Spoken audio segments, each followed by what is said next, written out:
প্ৰথম কথা, এই ল'ৰাটোৱে কিন্তু একো অভদ্ৰামি কৰা আমি ভিডিঅ'ত দেখা নাই। ল'ৰাটোৱে জাষ্ট এখন ফটোহে তুলিব গৈছিল, এখন চেলফি উঠা গৈছিল।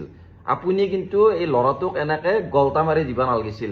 বাকী যিয়ে নহওক, কিছুমান মানে এই ফাংচন চাব যোৱা মানুহক মানে মই ক'ব বিচাৰো যে চবে জুবিন দা নহয়। জুবিন দাই মানুহক এনেকে কিন্তু কৰা নাছিল। জুবিন দাৰ কাষত যোনে যায়, জুবিন দাক হাতখন এনে দিছিল, এনেকে ধৰছিল, খামটা মাৰি ধৰছিল।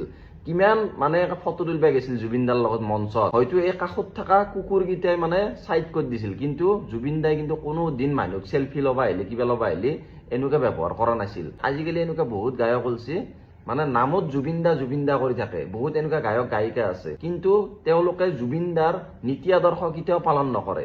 গতিকে আমি চবকে জুবিন দা বুলি ভাবাটো আমাৰ কাৰণে কিন্তু পাপ। গতিকে এটা কাৰ কি ভুল হৈছে মই নাজানো, কিন্তু যিখিনি ভিডিঅ'ত দেখছো সেইখিনিৰ ওপৰতে মই কৈছো।